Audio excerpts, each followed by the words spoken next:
In fact, kung naniniwala kayo sa Biblia na ang tayo po bilang mga tao ay hinugi sa imahe ng Panginoon, isa sa talagang kakaiba sa pagkatao natin ay yung karapatan na makapagsalita, karapatan na mag-communicate, karapatan na magkaroon ng speech.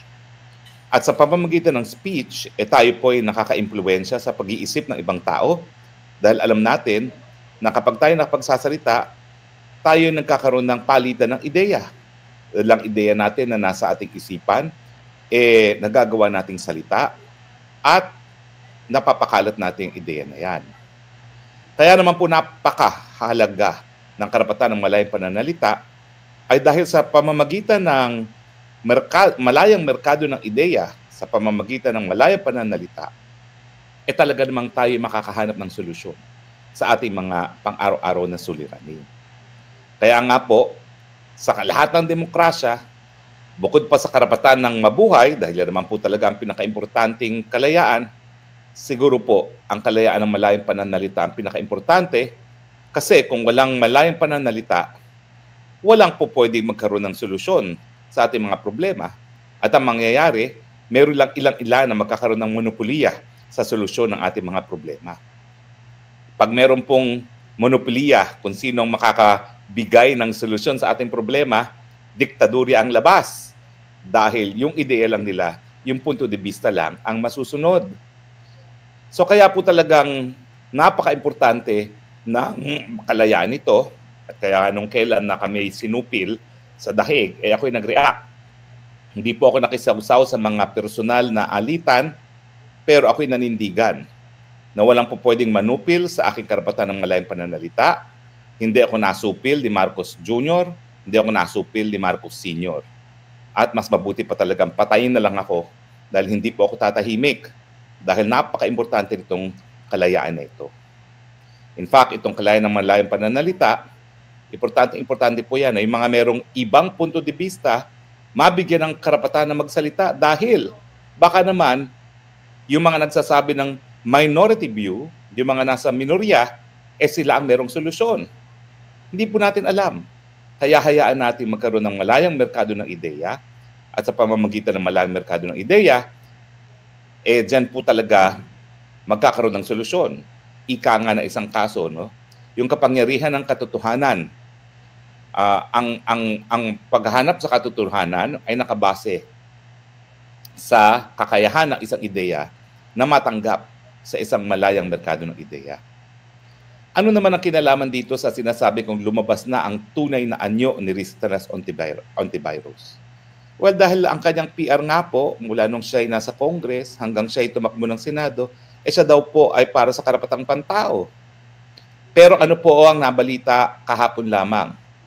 Si Ristaras Ontiveros na nagsasabing siya ay sumusuporta sa karapatang pantao, ay siyang lumabag sa karapatan ng malayang pananalita sa pamamagitan ng pagsasampa ng cyber libel cases laban doon sa mga vloggers na di umano ay nagkalat nung testimonya ni alias Rene na nagsasabi na siya ay binayaran para tumayong testigo laban kay Pastor Kibuloy, kay PRRD at kay Inday Sara Duterte. Bakit ko po sinasabi na ang pagsampa ng isang cyber libel ay patunay na ikaw ay kalaban ng karapatang pantao? Well, unang-una, meron po akong legal na basihan. Nadulog na po natin ito sa UN Committee on Human Rights. At ito yung kaso ng Adonis versus Republic of the Philippines. Doon po sa Adonis versus Republic of the Philippines, ito po yung reporter na pinakulong ng nasirang speaker ng Kamara de Representante, matinding katunggali ni Tatay Digong, si dating Speaker Nograles.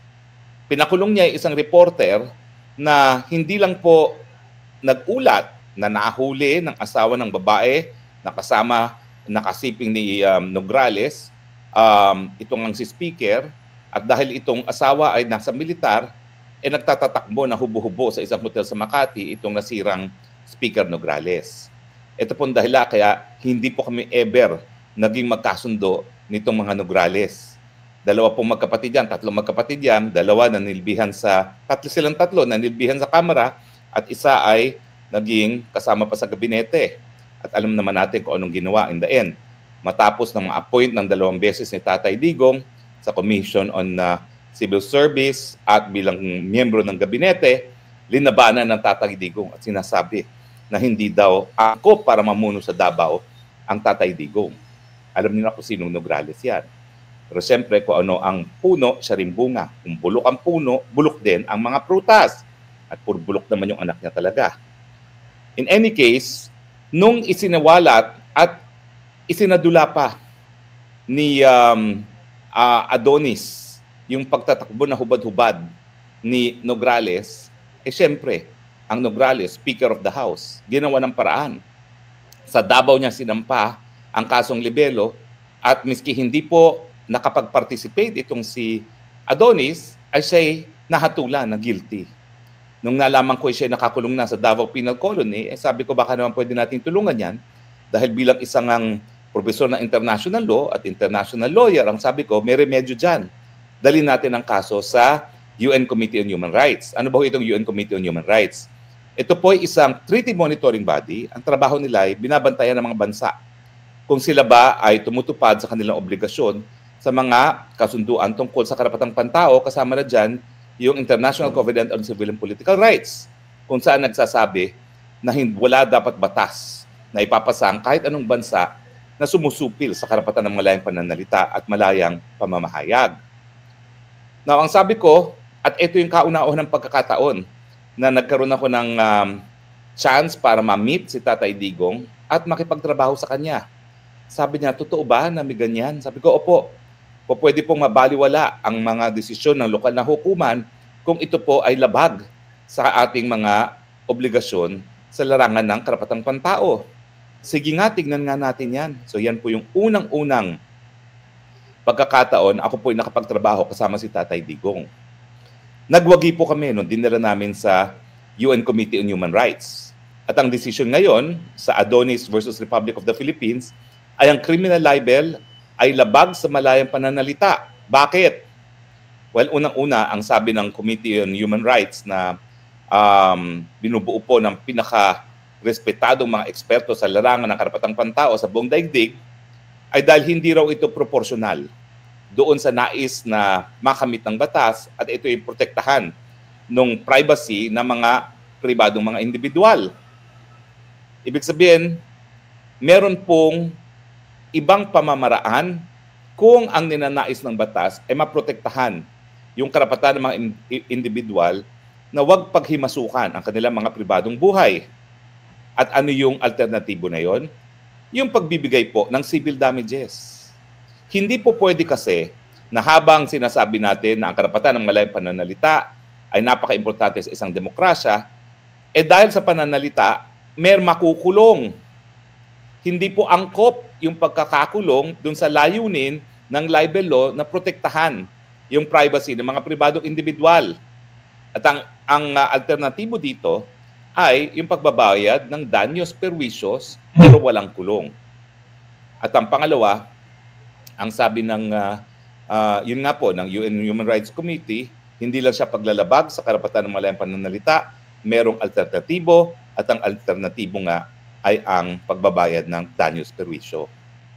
Kaya po ako, sa dami ng mga fake news, sa dami ng mga pulat sa akin, ni minsan hindi po ako nagsampa ng kahit anong libel case. Dahil hanggang ngayon po, bagamat nag-utos ang Human Rights Committee na dapat i-decriminalize ng Kongreso ng Pilipinas ang criminal libel, hindi pa po nagagawa yan. Pero hindi ko naman po pwede na sa dami ng mga maling sinasabi sa akin na masasakit na paninira sa akin, kahit ganong nasasaktan na aking damdamin, hindi naman po pwede na sinasabi ko na ako'y tagapagtaguyod ng karapatang pantao, lalong-lalo na ang karapatan ng malayang pananalita, tapos magsasampa ako ng libel. That's a contradiction in terms. Ibig sabihin yan, hindi ka talaga tagapagtaguyod ng karapatang pantao, bagamat ikaw sa iyong PR, sa iyong pananalita, ay nagdedeklara na ikaw ay isang taga-suporta ng karapatang pantao, pero sa iyong aksyon, pinapakita mo naman na sa totoo lang, ninanais mo rin supilin yung mga bagay-bagay na nababasa mo, narinig mo, na hindi mo gusto. Sa totoo lang po ako, alam nyo yan. Siguro ako na ang pinakamaraming pula na natanggap sa lahat po ng mga opisyalis ni dating Presidente Duterte. At marami talaga pagkakataon na dapat nag-file ako ng libel.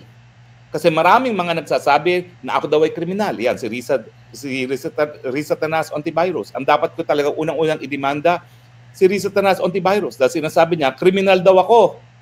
Dahil sa Pogo. Wala namang napakitang ebidensya na kriminal na bagay na ginawa ko. Noong mga panahon na legal ang Pogo dahil hindi nga po ako na-involve sa kahit anong Pogo.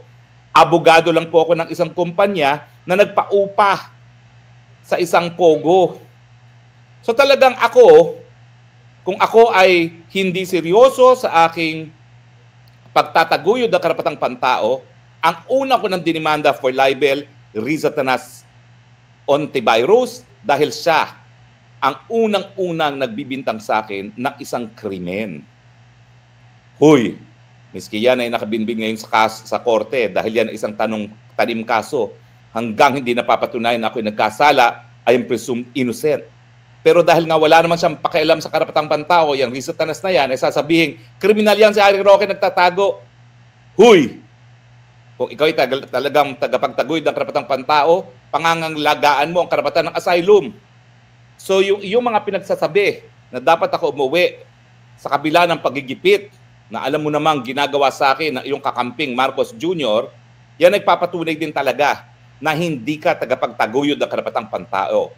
Sabi nga ng iba sa social media, Che! Diba, no? Che! Fake ka! Plastic!